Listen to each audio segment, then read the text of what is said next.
जीवन में सभी अपने आसपास की चीज़ों को देखकर प्रभावित होते हैं। कभी कभी बाहरी चीज़ों का प्रभाव हम पर इतना ज़्यादा हो जाता है कि लोग हीन भावना से ग्रसित होकर खुद को कम आंकने आंकने लगते हैं। जीवन में ईश्वर ने जो किया है उसी में सबकी भलाई है। इसीलिए ईश्वर का आभार व्यक्त करते हुए कभी भी खुद को कमज़ोर नहीं समझना चाहिए। आज इसी पर आधारित एक कहानी, सबसे सुंदर कौन की कहानी का विस्तार से वर्णन कर रहे हैं।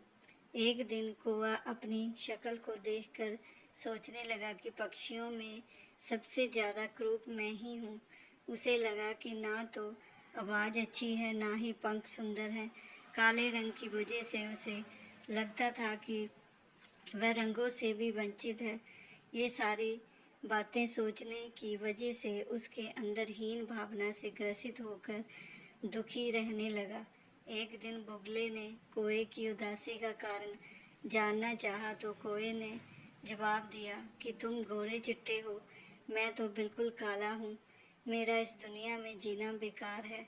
बुगला ने कोए से कहा कि दोस्त, मैं कहाँ सुंदर हूँ। तोते को देखो, हरे पंख और लाल चोंच, काश मेरे पास भी ये सब होता। बुगले की बात सुनकर कौए को सुंदरता को जानने की इच्छा हुई। वह तोते के पास पहुंचकर बोला कि तुम इतने सुंदर हो, खुश तो तुम बहुत होते होंगे।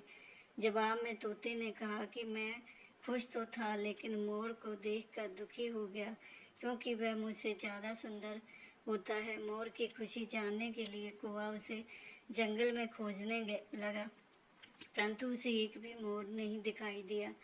जंगल वालों से पूछने के बाद पता चला कि मोर को चिड़ियाघर वाले उठाकर ले गए हैं। कौआ मोर की तलाश में चिड़ियाघर पहुंच गया। वहां पर उसने मोर से उसकी सुंदरता पर चर्चा करनी चाही, लेकिन मोर उल्टा रोने लगा।